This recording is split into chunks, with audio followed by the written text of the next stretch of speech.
Hey everyone, welcome back to Echo Your English. Today's episode is really special. It's all about one of the most important and honestly one of the most stressful moments in anyone's life, the job interview. Yeah, and not just any interview. We're talking about facing a job interview in English. That's double the pressure, right? You've got to sound confident, speak clearly, and somehow keep your nerves under control, all at the same time. Exactly. But here's the good news. Today, we're going to walk you through everything from preparing your mind before the interview to answering tricky questions to what to say when you don't know the answer. Basically, if you listen till the end of this series, you'll feel ready for any interview situation.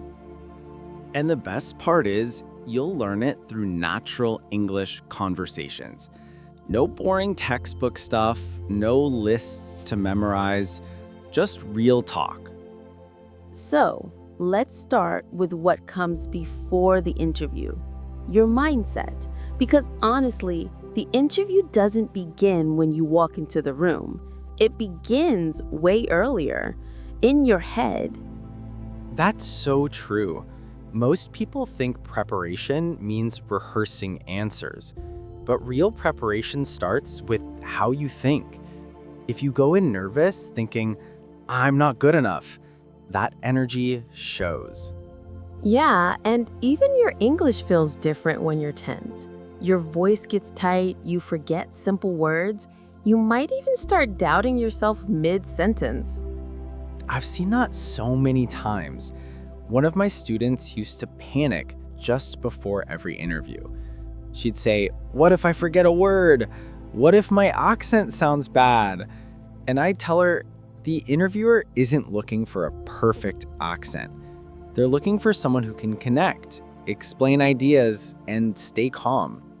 That's the key word, connection. When you speak English in an interview, you're not just speaking a language, you're building a bridge. You're showing your attitude, your thinking style, your confidence. And mindset really shapes thought. Think about it. When you tell yourself, I'm gonna fail, your body reacts. You slouch, your voice goes soft, and your mind freezes. But when you say, I'm prepared, I'm improving, and I'll just do my best, suddenly your energy changes. You know, Ryan, I like to tell learners this simple trick. Don't imagine you're being judged. Imagine you're sharing your story. Because that's what interviews really are. Stories. The story of what you've done, what you learned, and where you want to go. That's beautiful and true. A story is always easier to tell than a list of answers. Exactly. And before we move to the next part, here's something simple everyone can try before their next interview. Just stand in front of a mirror, take a deep breath, and say out loud, I'm not being tested. I'm sharing my story. Love that. It's not about memorizing perfect English. It's about being real, being calm, and being ready to connect.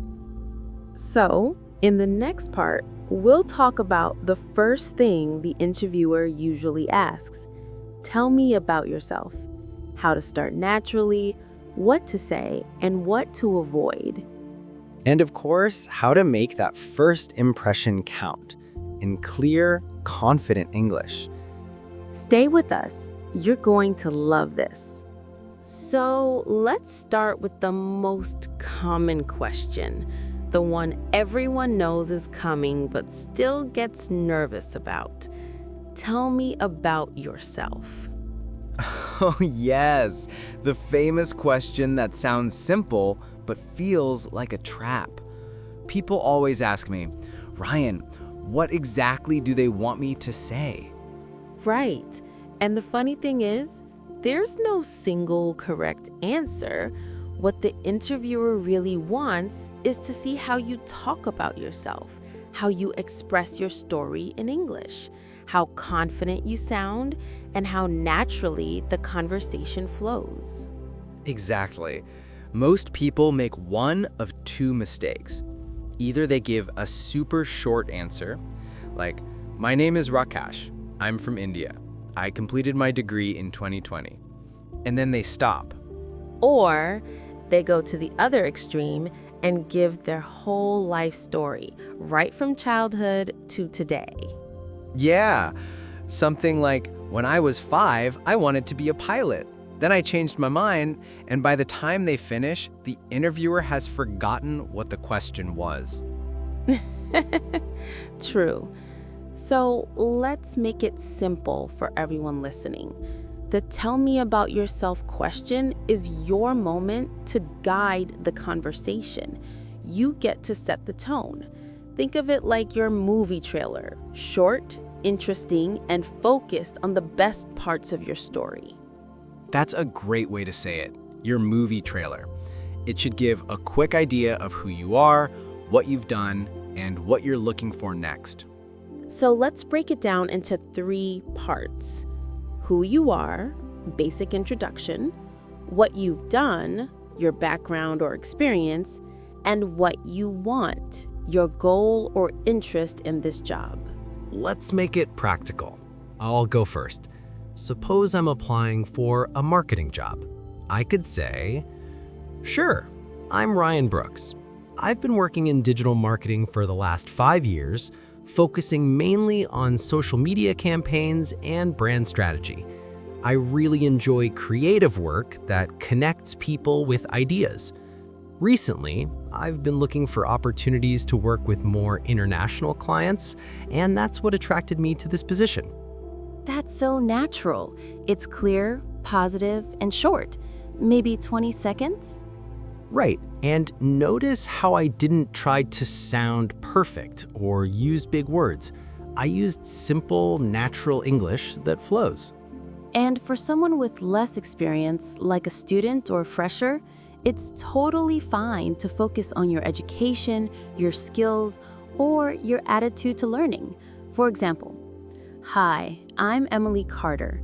I recently completed my degree in business administration, where I developed strong teamwork and communication skills. I've always been interested in how businesses grow and connect with customers, so I'm really excited about starting my career in this field." That's a great beginner-friendly version. It's short, but still confident. Exactly. The goal isn't to sound impressive, it's to sound prepared and human. Another tip, avoid memorizing your answer word for word. Instead, practice ideas. You can even record yourself speaking, listen back, and adjust. That way you sound fluent, not robotic. Yeah, because interviewers can always tell when someone is reading from their brain like a script. Natural speech always wins. And one more thing, smile when you start speaking. It changes everything. Even your voice sounds warmer. Yes, a friendly smile shows confidence and openness. And when you start your introduction in a relaxed tone, the rest of the interview becomes easier. So, to all our listeners, try making your own short introduction after this episode. Don't worry about being perfect. Just focus on expressing who you are, what you've done, and what you're looking for next. And in the next part, we'll move deeper. We'll show you how to talk about your work experience and skills in a way that sounds clear, confident, and not repetitive. Yep, how to make your experience sound like a story, not a resume. Stay tuned. It's going to be super useful. Okay, so you've just finished introducing yourself. The next question that usually follows is something like, "Can you tell me about your previous work experience?" Right.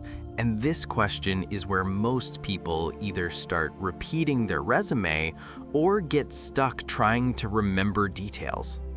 Yeah, I've heard so many learners say things like, I worked in a company where I did many tasks, but then they don't explain what those tasks were or what they learned. Exactly. The trick is not to just list what you did, but to show what you achieved or learned from it. That's what interviewers want. They're trying to see how you think, how you solve problems, how you grow. So let's make this simple. When you talk about your experience, you can follow a very easy structure. It's what I call the RAR method. R, role. What was your position or responsibility? A, action. What did you actually do? R, result. What came out of it or what you learned? That's a good one. Let me give you an example.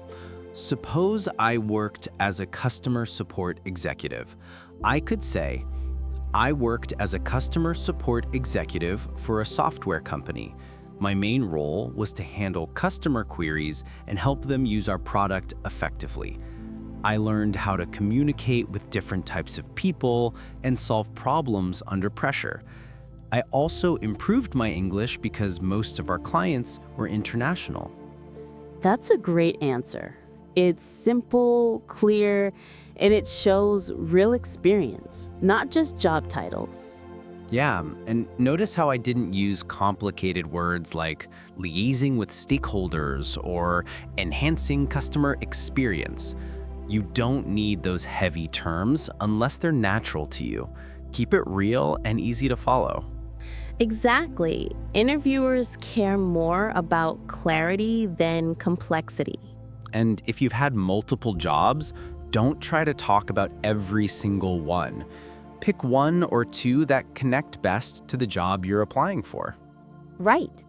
Let's say you're applying for a project coordinator position. You could say something like, in my previous job as a team assistant, I was responsible for organizing meetings, managing project timelines, and communicating updates to clients. I really enjoyed helping the team stay on track and learned how important clear communication is in teamwork. That's perfect. It shows your responsibilities, teamwork, and a key soft skill, communication. Speaking of skills, a lot of people confuse skills with tasks. Saying I was using Excel is a task, but saying I used Excel to manage data more efficiently and save time for the team, that's a skill in action. Yeah, that's a great point. Let's share some vocabulary people can use when describing their skills. Sure, some powerful but easy verbs are managed, organized, developed, led, supported, created, improved, trained, analyzed. And for soft skills, phrases like, I'm good at solving problems, or I enjoy helping others communicate better, sound natural. Exactly. Don't say, my communication skill is good. That sounds textbook. Instead, use it in context. I often helped my team communicate clearly with clients, especially when there were misunderstandings. That's real English. That's how people talk in professional life. Now, what about people who don't have any work experience yet, like fresh graduates or students? Great question. If you don't have experience, you still have stories. You can talk about projects, internships, volunteer work, or even something you organized at university. Exactly. For example, a student could say, I haven't had a full-time job yet, but during my final year, I worked on a group project where we had to plan a marketing campaign. I was responsible for research and presenting our findings.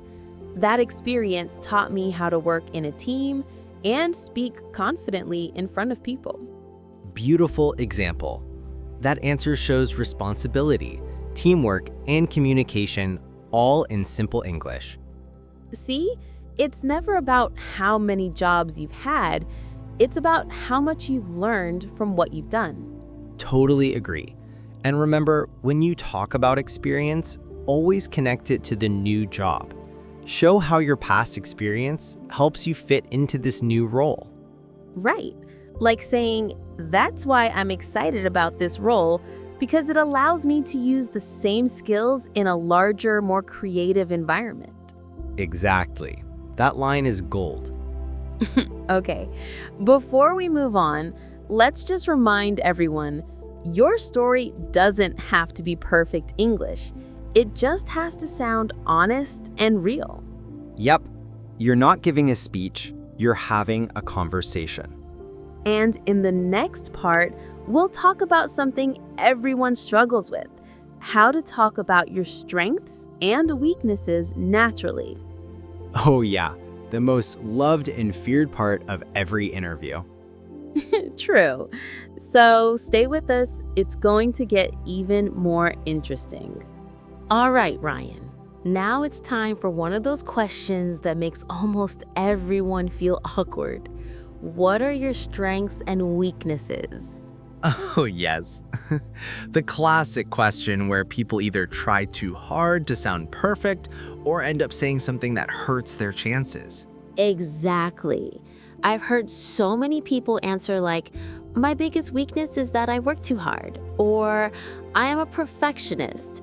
And the interviewer just smiles because they've heard that 1,000 times. Right, it sounds rehearsed. And the problem is, it doesn't show self-awareness. Interviewers aren't looking for superheroes.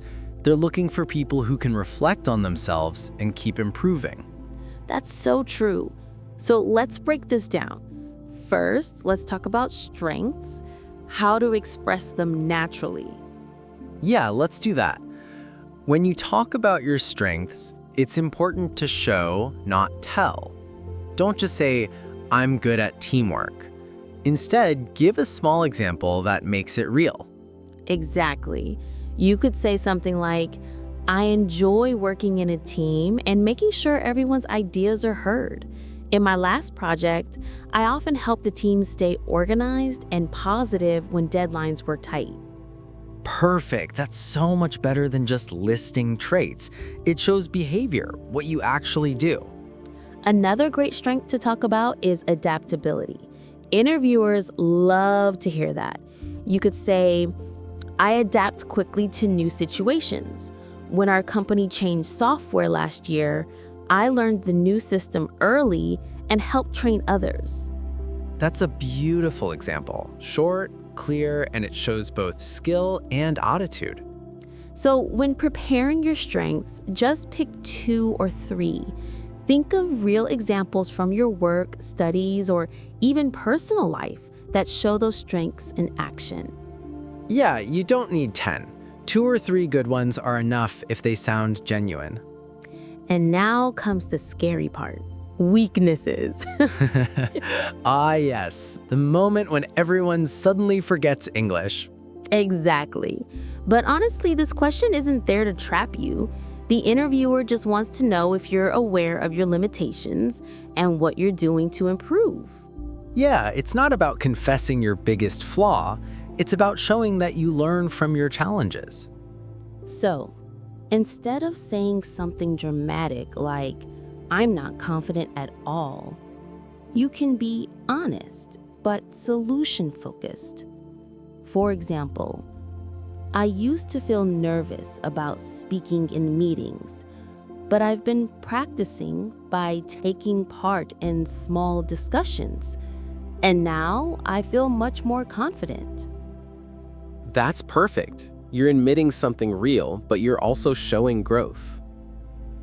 Another example could be, I sometimes take too much time to double-check my work because I want it to be perfect, but I'm learning to balance accuracy with efficiency. Yeah, that's honest and positive. You're not saying you're careless, you're saying you care too much and you're improving it. And sometimes your weakness might be technical. You could say, I'm still improving my Excel skills, but I've been taking online lessons to get better at it. That's great. Short, honest, and practical. See, the key idea here is don't try to sound flawless. Nobody trusts a perfect answer. People trust sincerity. Exactly. A good interviewer will respect your honesty more than a rehearsed answer. You know, I remember once an interviewer told me, we don't hire perfect people. We hire people who can grow. And that really stuck with me. That's such a great line. I think every listener should remember that. Growth is more powerful than perfection. Absolutely.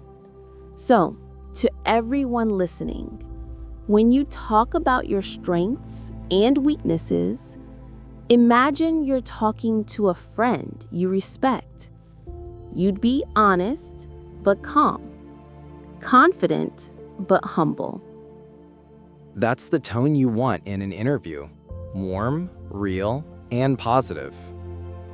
And remember, English is just the language.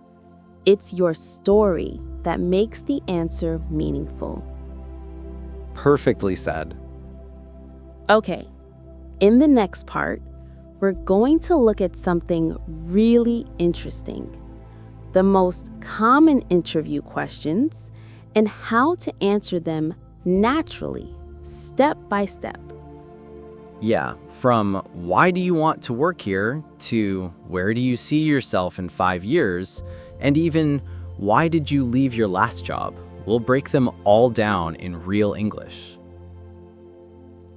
So, don't go anywhere. The next part is going to be packed with examples and real phrases you can use right away. You know, Ryan, every time I help students prepare for interviews, I notice the same thing. Everyone wants to know, what will they ask me? Yeah, the mystery of the interview room.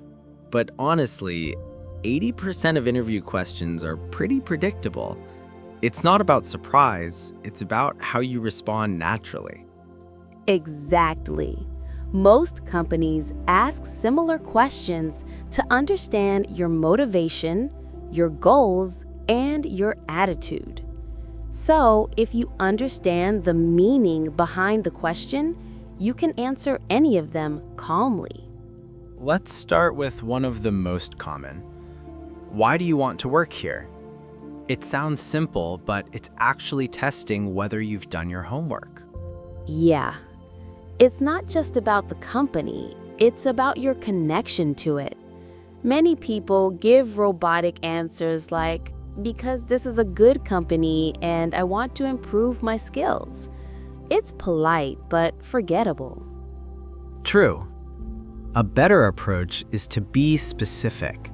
Show that you know something about the company and how it fits you. For example, I've read about your recent project on renewable energy, and I really admire how your company focuses on sustainability. I'd love to be part of a team that's making a real difference. That's perfect. Simple, specific, and sincere. You could also personalize it more. For example, I'm looking for a place where I can keep learning and contribute new ideas. I feel this company values creativity, and that's something I really connect with. Beautiful. It's like you're telling them, I understand who you are and I want to grow with you. That's what they want to hear. Now, another question that comes up a lot is, where do you see yourself in 5 years? Oh yes, that one makes people overthink. They feel like they have to give a perfect career plan. But interviewers aren't expecting a fortune teller. They just want to see if you're ambitious and stable. Right.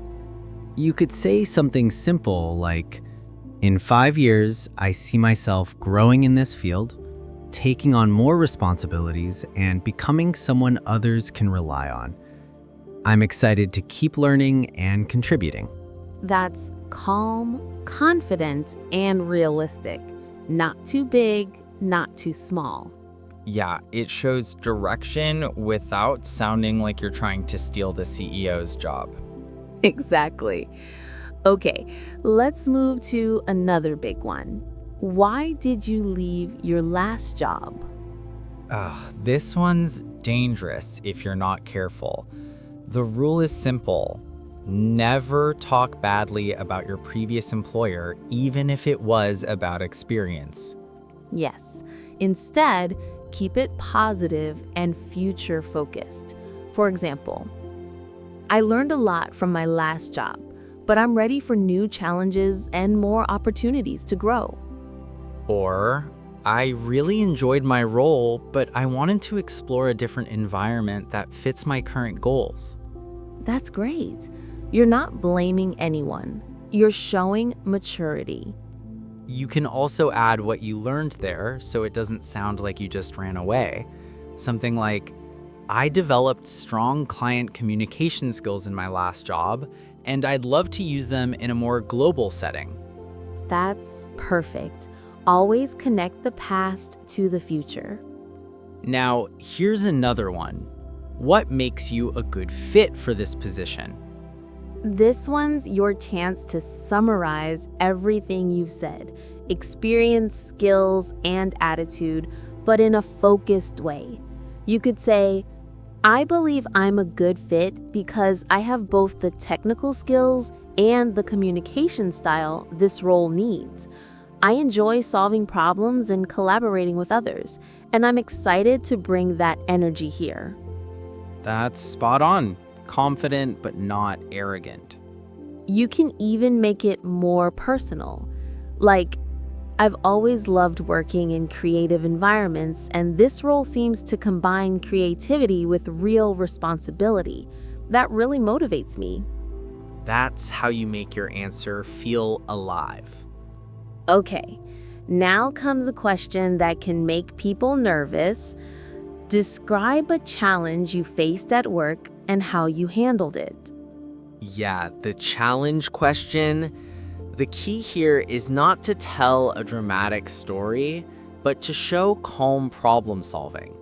You can use a simple structure: situation, action, result. Let's do an example. Suppose you worked in customer service.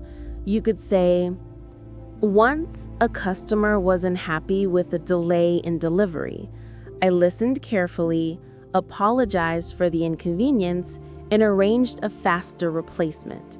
In the end, the customer thanked me for handling it so politely. That's great. Short, real, and positive. You don't have to be a hero. You just need to show patience and good communication. Exactly. Or if you're a fresher, you can talk about a university project or a team situation. Like, during a group project, we had different opinions about the presentation. I suggested dividing tasks so everyone could focus on their strengths. It worked well and taught me the importance of listening and teamwork. That's perfect. It shows leadership and cooperation without sounding bossy. You see, these questions aren't about testing your memory. They're about feeling your personality through English. Yeah, and when you answer naturally with small pauses, real emotion, and calm tone, the interviewer doesn't just understand your English, they understand you. That's the whole idea. Be human, be clear, and be real. Exactly. And if you ever forget what to say, just remember this. Take a breath, smile, and start again.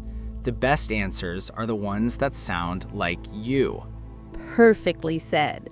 So now that we've covered how to answer these key questions, maybe it's time to talk about how to sound polite and professional in any interview situation, because tone and manners matter as much as words. Absolutely. A few polite expressions can completely change how confident and respectful you sound. Let's explore that next. Yes, because how you say something is often more important than what you say. You know, Ryan, it's interesting. Sometimes people speak perfectly correct English in interviews, but they still sound a little too direct. Oh yes, I know exactly what you mean. Their grammar is fine, but their tone feels flat or even a bit cold. And it's not their fault. In many languages, directness is normal. But in English, especially in professional settings, tone really matters. Exactly. English communication, especially in interviews, is full of what we call softeners. Small words and phrases that make your answers sound more polite, more respectful, and more natural. Right. Because when you use soft language, you're showing emotional intelligence. You're showing that you know how to create a comfortable atmosphere. Let's show some examples. So instead of saying something like, "Repeat, please," which is understandable, but sounds a bit sharp, you can say, "Could you please repeat that?" Yes, or sorry, I didn't catch that. Would you mind saying it again? That sounds so much warmer and more professional. Exactly. And instead of jumping straight into answers, you can use small phrases to give yourself a second to think. Things like, "That's an interesting question," or "Let me think about that for a moment." I love those. They're like little cushions for your thoughts. True, they give you breathing room, and the interviewer sees you as calm and thoughtful. And here's another tip. When you want to give an opinion, don't start with, "I think that," all the time.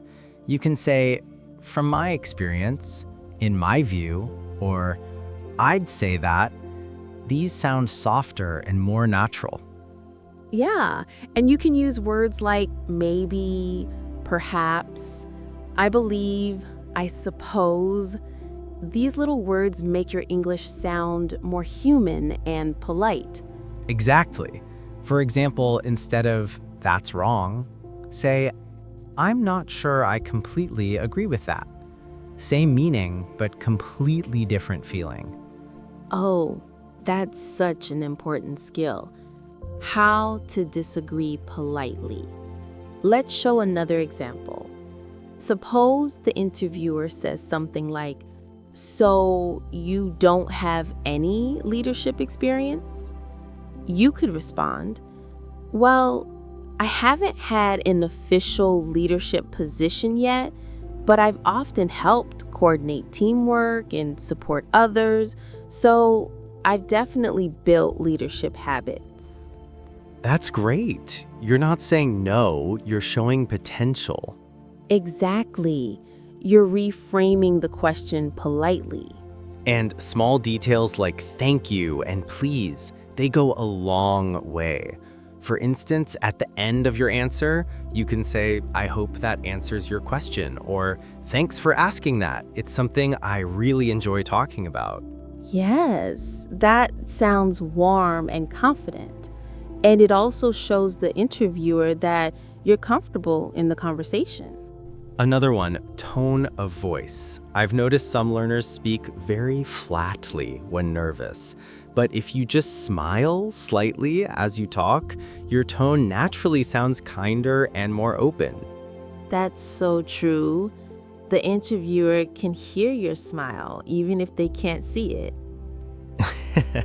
Exactly. Also, posture matters. If you're sitting up straight and relaxed, your voice automatically sounds more confident. And one last tip, don't rush. Many people think speaking fast shows fluency, but actually speaking clearly it shows confidence. Oh yes, take small pauses. It's okay to breathe between sentences. It makes your English sound controlled, not nervous. So to everyone listening, here's something simple you can practice.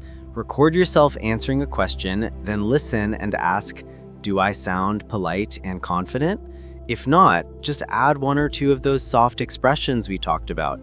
You'll instantly sound more professional. That's such a practical exercise. And once you build this polite tone naturally, it doesn't just help in interviews, it helps in meetings, presentations, even daily conversations. Yeah, it's not just language, it's emotional communication. Beautifully said. And next, we'll talk about what happens when things don't go smoothly. Because sometimes, no matter how prepared you are, an interviewer might ask a question you're not ready for. And that's when true confidence shows. Oh yes, we'll explore how to handle difficult or unexpected questions, what to say when your mind goes blank or when a question feels uncomfortable.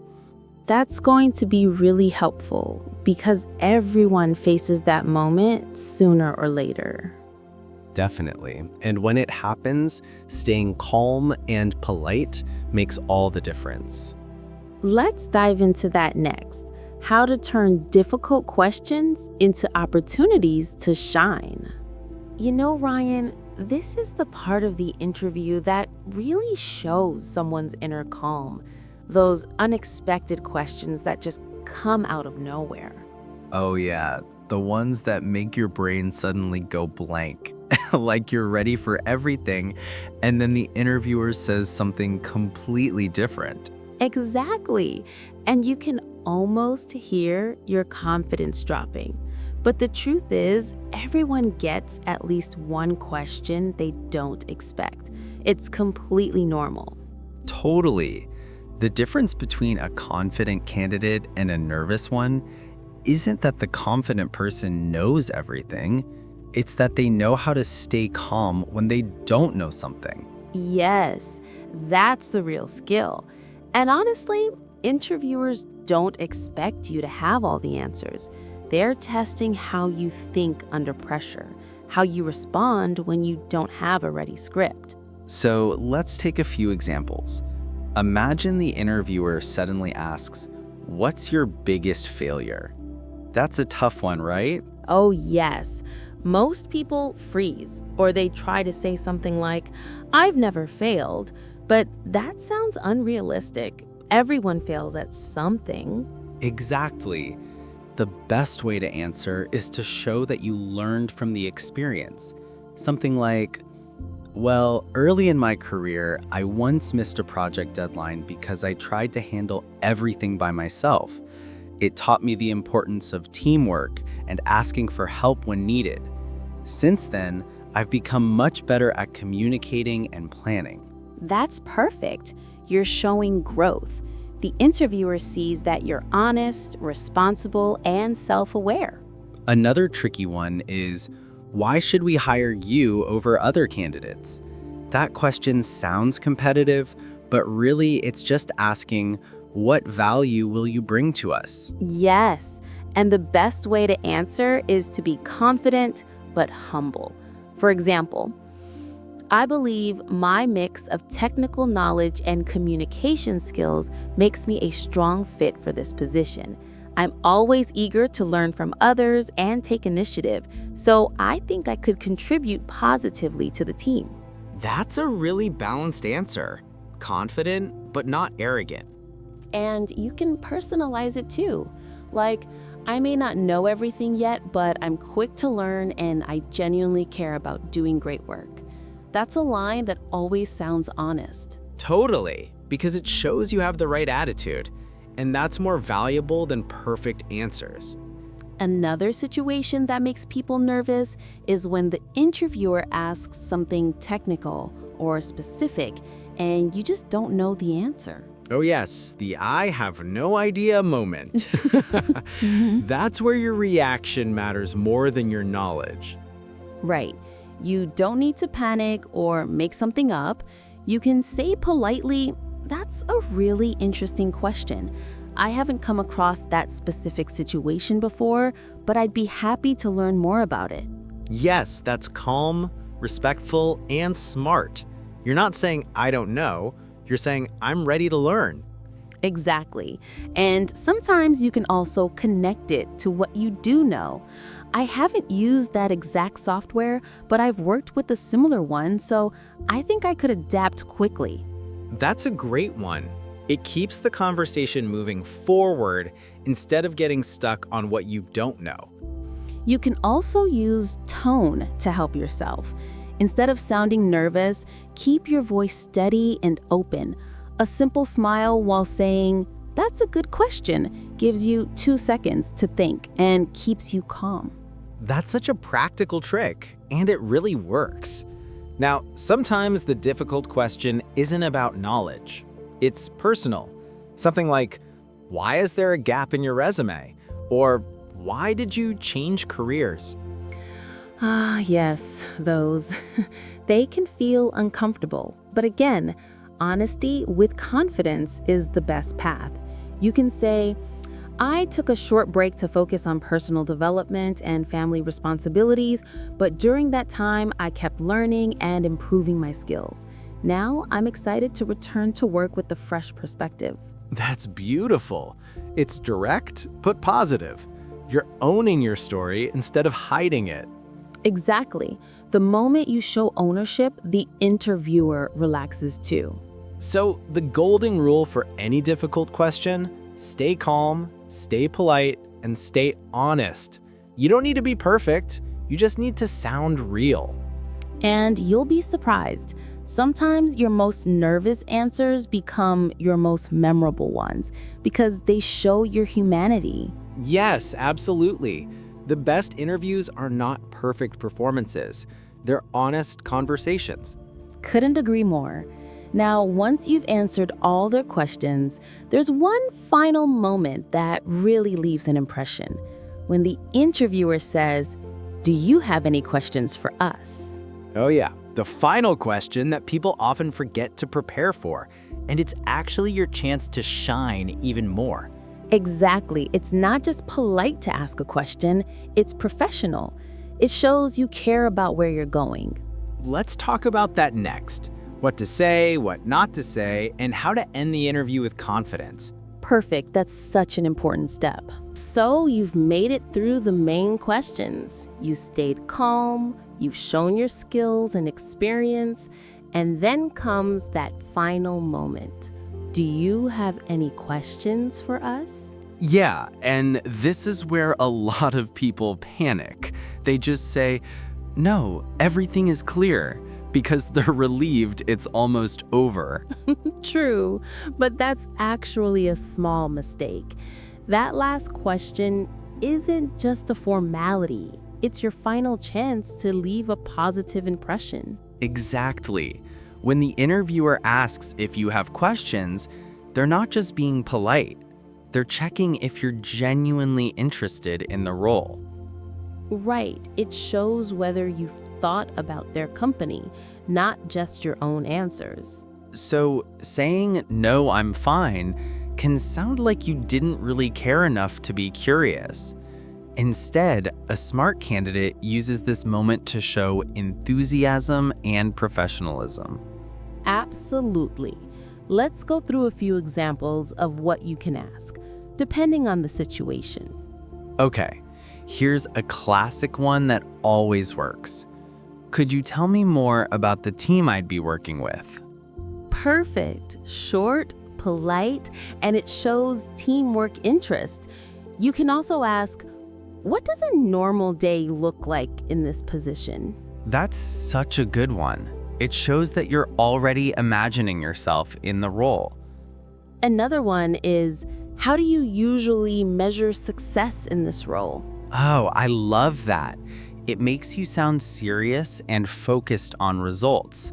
And if you really want to impress, you could say, What do you enjoy most about working in this company? That's brilliant. It makes the interviewer reflect, and they'll probably remember you as someone who asked something genuine. Exactly. Because you're not just interviewing for them, you're also interviewing with them.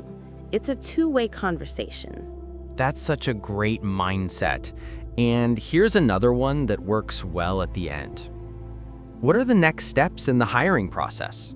Yes, that's a good way to end confidently. It shows you're serious without being pushy. Now, we should also talk about the things not to ask. Oh yes, the classic ones. Number 1, don't start with money. Asking, what's the salary? Or do you offer bonuses too early can make it seem like you're only interested in pay. Exactly. The salary conversation will happen naturally later once they're interested in you. For now, focus on curiosity, not compensation. Another one to avoid is, when can I take holidays? Not the best timing. Yeah, definitely not. That's like asking for dessert before you've ordered dinner. Perfect analogy. Instead, show enthusiasm about working there. Something like, I'm really excited about this opportunity. Is there anything else you'd like to know from me? That's a smooth closing line. Respectful, polite, and positive. And right after that, always thank them sincerely. Thank you so much for your time today. It was great learning more about the role. Exactly. That one line can change the tone completely. Interviewers remember people who end politely and confidently. You can even add something like, I really enjoyed our conversation today. This role sounds like a great match for my skills. That's warm, confident, and optimistic. You know, ending well matters just as much as starting well. The last few seconds stay in their memory. Yeah, it's like the last scene of a movie. It leaves a feeling behind. So, to summarize this moment, always ask one thoughtful question, thank them genuinely, and leave with a smile. That's it. Simple, natural, and professional. And that's not the end of the interview journey, by the way, because after you leave the room or log off the Zoom call, there's still one important step most people forget. Oh, yes, the follow-up. How to thank them properly afterward and what to do if you don't hear back. Exactly. It's a small gesture, but it shows class, confidence, and maturity. Let's talk about that next. How to wrap up your interview journey the right way. Perfect, because the interview isn't over until you followed up. You know, Ryan, a lot of people think the interview ends the moment they walk out of the room or close the laptop after an online call. But that's actually not true. Absolutely. The real professionals know that the interview isn't over until you've followed up properly. The way you handle those moments after the interview says a lot about your attitude. Yes, it shows that you're thoughtful, polite, and genuinely interested. And it's such a small thing, but it makes a big difference. So let's start with the most important part, the thank you message. Whether it's an email or a short LinkedIn note, sending a quick message after the interview is one of the easiest ways to stand out. Exactly. You don't need to write a long letter. Just a few sentences to express gratitude and remind them who you are. For example, dear interviewer's name, thank you for taking the time to meet with me today. I really enjoyed our conversation and learning more about your team. The position sounds exciting, and I believe my experience in your field could contribute positively. Looking forward to hearing from you. Best regards, your name. That's perfect. Professional, polite, and short. It shows appreciation and keeps you fresh in their mind. Yes, and timing matters. Send it within 24 hours after the interview, while they still remember you clearly. Definitely. And what about when you don't get a reply for a while? That's the part that makes people anxious. Yes, the waiting game. That silence can feel endless. But it's okay to follow up politely after about a week if you haven't heard anything. Just keep the tone calm and positive. For example, "Hello, interviewer's name. I hope you're doing well. I just wanted to follow up regarding my interview for the position name. I'm still very interested in the role and wanted to know if there have been any updates. Thank you again for your time and consideration. Best, your name." That's so polite. You're not pressuring them, you're just reminding them you exist in a respectful way. Exactly, and that's all you need. Sometimes they reply right away, sometimes it takes longer. Either way, you've shown professionalism. And if they finally respond with a no, that's always hard to hear, but it's part of life. It is, and the key is to take it gracefully. You can still thank them for the opportunity. Something like, "Thank you for letting me know. I really appreciate the chance to interview with your company. If possible, I'd love any feedback you could share so I can keep improving." Wow, that's such a mature and confident message. It leaves the door open for future opportunities too. Exactly. Remember, a rejection today doesn't mean never. It often just means not now. Yeah, and keeping that positive mindset is so important. I also tell learners this. Every interview is a free English lesson. Even if you don't get the job, you've practiced real conversation, real listening, and real communication. That's huge progress. That's such a beautiful way to see it. Every no is actually helping you prepare for your yes. Yes, exactly. And after each interview, take 5 minutes to write down what went well and what you can improve next time. That reflection helps you grow faster. It's like building a skill set, step by step. Right. And that's the message we want to leave with everyone listening. Don't measure success only by the results. Measure it by how much you're improving. Perfectly said. Confidence doesn't come from getting every job. It comes from realizing you're better than you were yesterday. Exactly. And the more you practice these conversations, the more natural your English and your confidence will feel. So, whether you're preparing for your first interview or your 10th, remember, every question, every answer, every pause is helping you grow into the person you want to become. That's the spirit. Stay kind to yourself, keep learning, and keep echoing your English. I love that. And that's a wrap for today's session. I hope everyone listening feels more ready, more confident, and more connected to their English. You've got this. The next time you walk into that interview, remember, you're not being tested. You're sharing your story. Beautifully said, Ryan. Thanks, Emily. And thanks to everyone listening. Keep practicing, and we'll see you soon for another conversation. Take care and keep echoing your English. You know, Ryan, as we finish this whole journey through interviews, from mindset to confidence, from tough questions to thank you notes, I keep thinking about one thing. Interviews are not just about getting a job. They're about understanding yourself. I completely agree. It's funny, isn't it? People think interviews are about impressing someone else, but the real secret is learning how to express your own story. Exactly. When you prepare answers, you're not just memorizing lines. You're learning who you are, what you care about, and how to put that into words. That's such a powerful skill, not just for interviews, but for life. Yeah, the ability to speak about yourself with honesty and confidence, that's something you'll use everywhere, in meetings, in relationships, even when you're just trying to motivate yourself. And it's so important to remind yourself, you don't have to be perfect in English to succeed.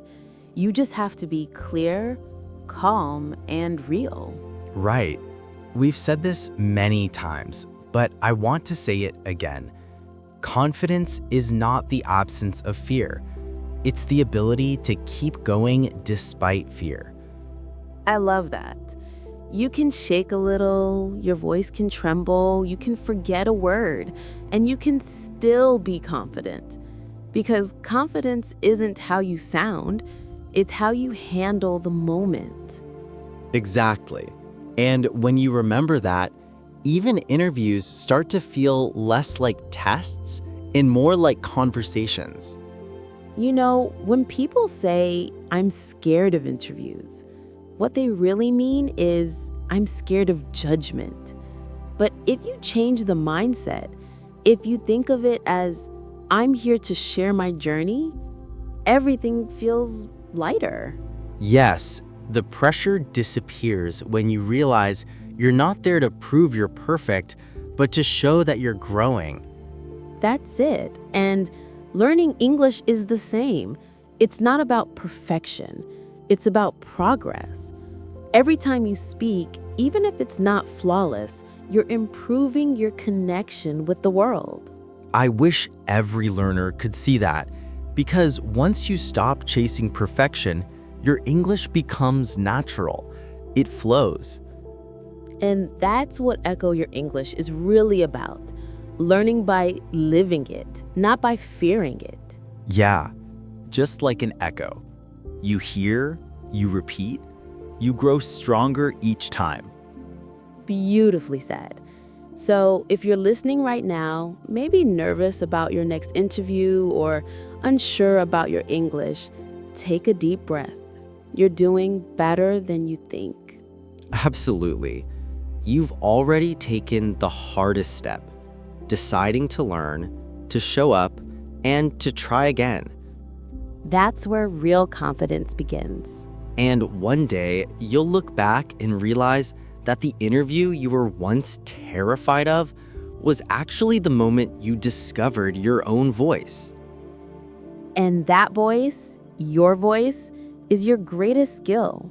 Keep practicing, keep believing, and remember, you're not just learning English. You're learning to tell your story, and the world needs to hear it. That's so true. Thank you, Ryan, and thank you to everyone listening. I hope this conversation has helped you feel a little more confident, a little more prepared, and a lot more proud of your journey. You've got this. Every word you speak is a step forward. And remember, don't just learn English, Echo it. Until next time, take care, everyone.